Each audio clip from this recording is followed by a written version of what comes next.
Well, good afternoon, and thank you for taking the time to come up to beautiful Indian River County and chat with us.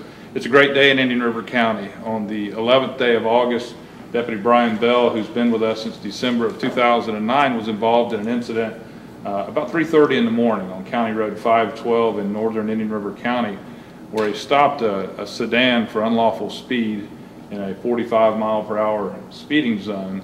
And unbeknownst to Deputy Bell, who again has a little over 3 years experience with us, approached the vehicle, began talking to the passengers as well as the drivers, began to effectuate an arrest when the driver and the passenger, obviously and apparently by viewing the video, did not want to be taken into custody or anything of that nature. As you've seen in the video, this is a dangerous job. Deputy Bell did as he was trained. He did have adequate backup with him at the time of the effectuating of the arrest. Unfortunately, the bad guys decided to flee, and that's where Deputy Bell was caught in a position where he was making a decision whether to continue effectuating the arrest, in the meantime hanging on to an automobile as it traveled some 30 yards down the roadway. Not only is this such a dangerous job in Indian River County, but as many of you know, in the United States, year to date, we've had 62 law enforcement officers killed in the line of duty, 14 of those of which have been in automobile crashes, and ironically 4 of those were actually drugged in a similar fashion as Deputy Bell. We're proud of Deputy Bell's actions, and we're very, very thankful that he is with us today. As you've noticed, he's been off for 3.5 days, and some of his bruises and scrapes are beginning to heal. But it is a pleasure to introduce you, and if you have any questions to Deputy Bell, we'll be happy to answer them. We continue to have an ongoing search for the folks that are involved, any witnesses that are involved, as well as one particular person. Sergeant Rollin will share some information on that particular person that we believe is still in the area. We believe we know his whereabouts. It's a matter of time before he is behind bars at the Indian River County Jail. Any questions of me? All right, Deputy Bell. Good afternoon. You want us to just ask you questions? Yeah, fire away. So, can you, when you're making a traffic stop, you guys say they're never routine. So, I mean, what kind of checklist what goes through your head when you're making this specific one? It was pretty routine. I made 1 million traffic stops for unlawful speed, and this started out as just another one.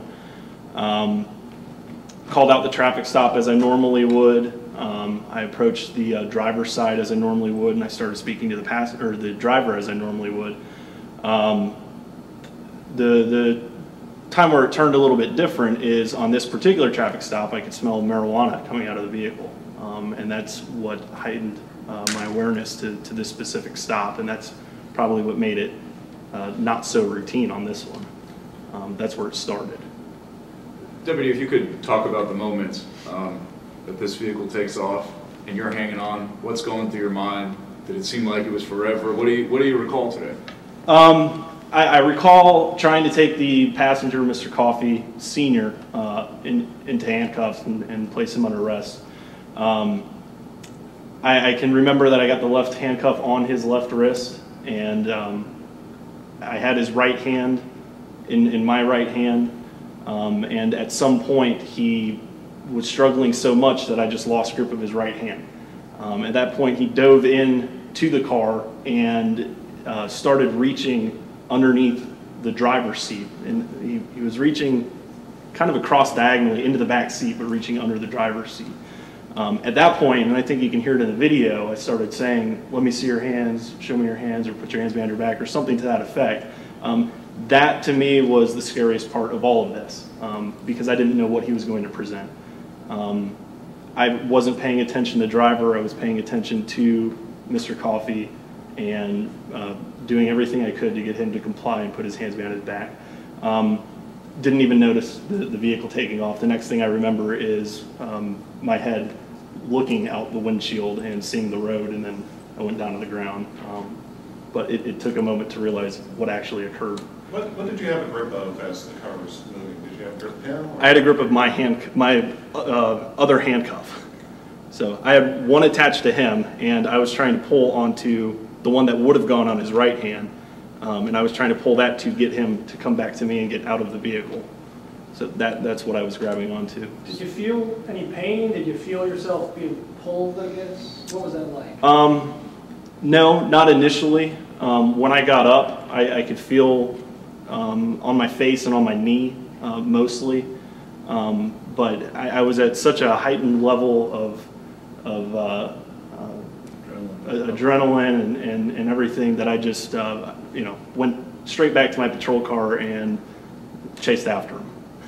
Didn't even feel anything. From what we can see, you got right back up after you fell. Yeah, I had to go finish the job. He took my handcuffs and I had to go get him back. That's where I was at. Just to get a clear understanding, you were on the passenger side windshield of the vehicle?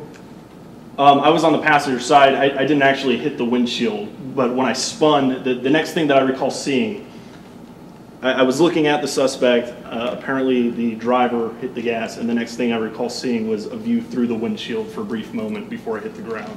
So when it spun me, it actually spun me this way. And that's, like I said, the next thing I remembered seeing. Talk about the moment when you got up off the ground and realized your job wasn't done. I think most people would be like, wow, okay, I think let's call it a night maybe. You decided to keep going. Yeah, I made a mistake and I had to go remedy that. I had to go fix it. I wasn't going to let them get away. Just next thing that came to my mind was, all right, let's go get them. So went into the car and initiated pursuit of the vehicle. What does it feel like to walk back into work today for the first time since this happened? I'm so thankful that it didn't go any worse. That I am able to, basically come out of this with virtually no injuries. I mean, little scrapes and cuts and stuff, but I've been watching YouTube videos of deputies dragged, and some of them aren't as fortunate as I was. So I had a lot of luck and a lot of training to be able to come out of this. Were any weapons found in the car when they caught up with it at the crash scene? I did not find any weapons during my search of the vehicle. Was this one of those situations where they were kind of baiting you to get out of the car and then take off, or what do you think made them decide to hit the gas? I don't know. I haven't had a chance to talk to either one of the suspects since they left my scene of the traffic stop.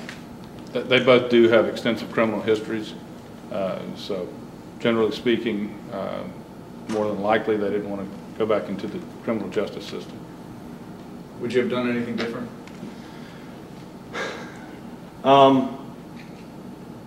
Yes. I think number one is, the next time I do a search of a vehicle, I think the first thing I'll ask for is the keys. That might have been helpful if I had those.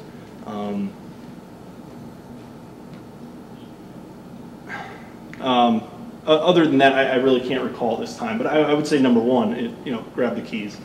Because that way, if they decide to pull off, at least they'll be away from the vehicle, and I won't have to take a trip down the road first before I get in my car and chase them. Did you watch the dash cam? Yes, I've watched it over and over. What goes through your head when you watch that? Man, that was close. Man, that was close. All right. You feel okay today? Yeah, I'm ready and fit for duty, ready to go out there and get some more. Is your normal patrol area in North County? Is that where you usually patrol? I was up there for about 2 weeks. Before that, I worked out by the mall, and for tonight's tour, I'm down in the Vero Highlands.